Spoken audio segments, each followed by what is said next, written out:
you are on an EDA or an EDA president, please stand up and let's give our grassroots volunteers the thanks they deserve. That is awesome. Good to see you all here tonight. Now I promise, just a couple more housekeeping items.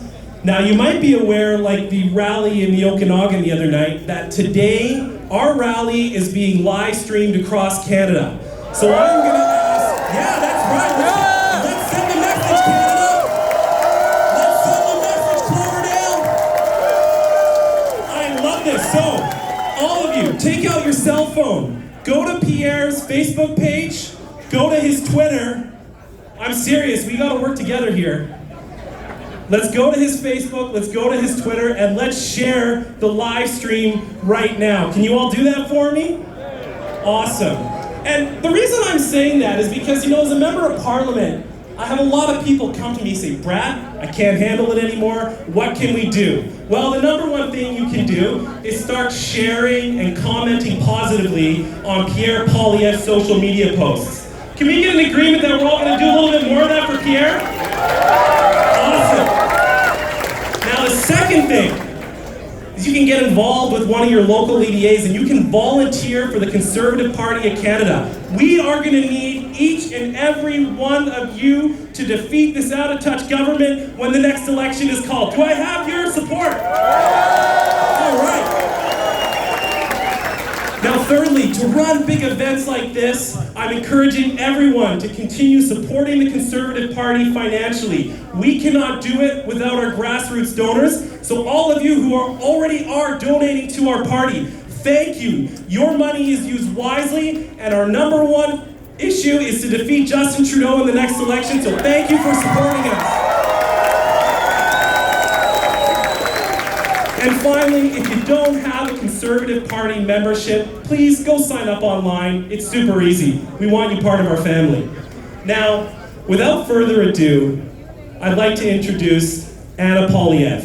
Let's all give her a big round of applause. That's not loud enough. She comes, all right. I'm just going to stop right there and hand it on over.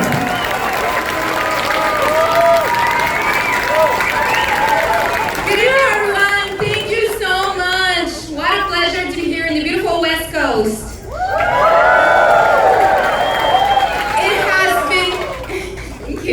It has been such a pleasure to be by my husband's side and to travel in the West Coast. We started in Alberta and then here we are in Vancouver.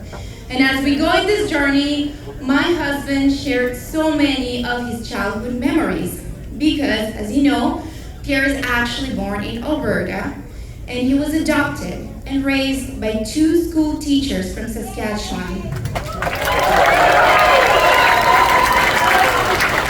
Every summer, his family will pack up, jump in a car, and come spend their family vacation right here in British Columbia. He is also a committed, strong member of Parliament for Ontario. And I find that all of this helps him and gives him a great perspective of the different issues that everyday common people in Canada face in different parts of our country. I, on the other hand, I'm born in Venezuela, and my family immigrated here when I was really young, and it is in Quebec, en français, en espagnol, that I was raised.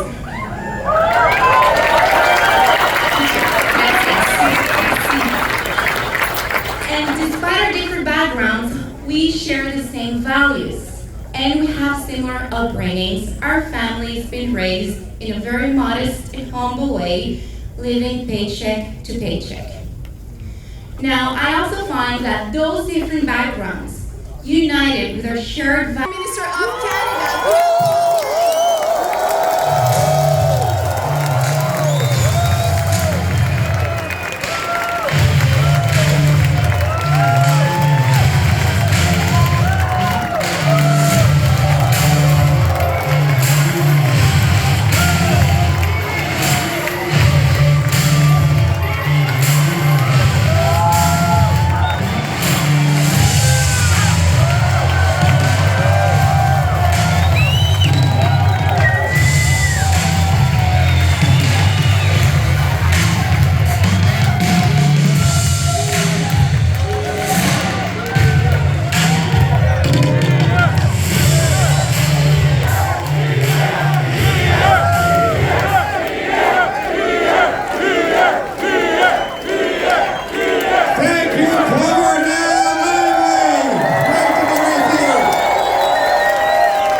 the carbon tax.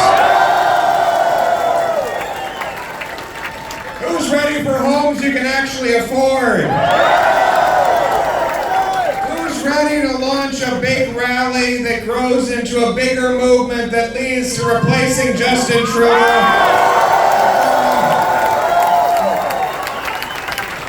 Thank you, Brad, for that incredible introduction. He's always rocking in the free world. In fact, he called me not long ago, and he said, Pierre, I have an important question for you.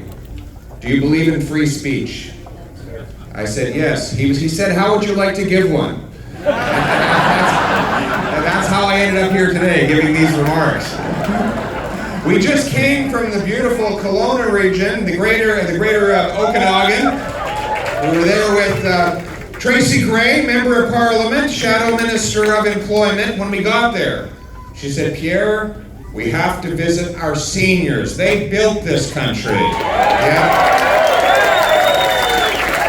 She said she wanted to take me to a seniors home in Penticton.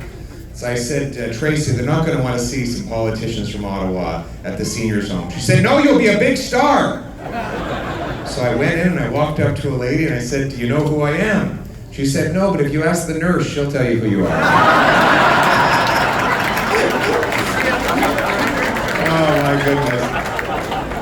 And it's great to have the Bob Zimmer, the champion of hunters and anglers, fighting for our firearms owners.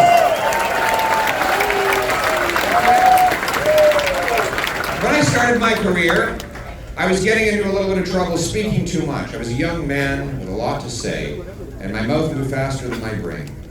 So I thought maybe I'd go see Bob, because he was a former high school teacher. He taught shop class.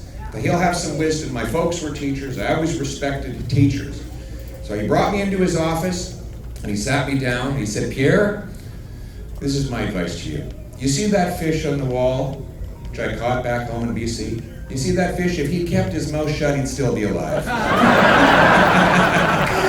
I never listened to his advice on that one, no. But it's great to also have Frank Caputo from Kamloops, who's our Associate Shadow Minister of Justice. We're going to bring back justice. But most of all, it is great to have my wonderful wife, Anida, here. Isn't she incredible?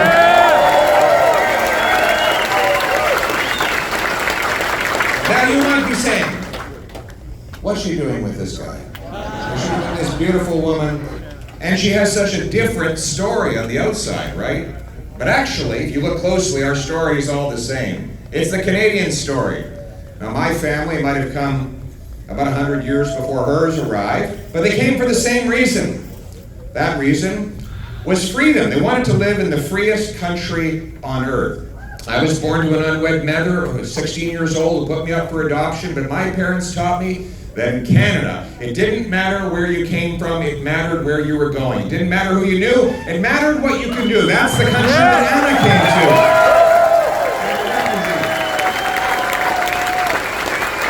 But it's not the country that we see when we look around us today, is it? After 8 years of Justin Trudeau,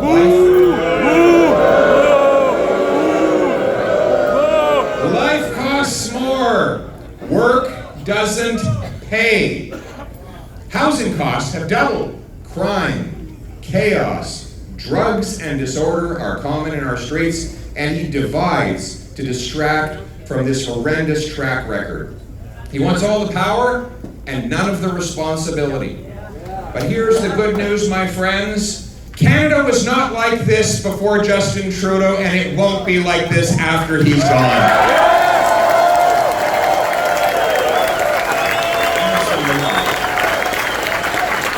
We're going to turn the hurt that he has caused into the hope that Canadians need. We're going to rely on the common sense of the common people to do it, right? The basic values that built our country for over the centuries, the values of hard work, of family, faith, and freedom. These values are eternal, and they work everywhere and always. They are not old ideas, they are not new ideas, they are timeless ideas, and we're going to restore them, starting with the issue of inflation. We're going to bring home lower prices. Let's talk about why we have this insane inflation that we've seen over the last several years. Well, let me Just inflation. That sums it up right there. Speaking of money, can someone lend me a quarter? Anybody got a quarter handy? No, everyone's broke.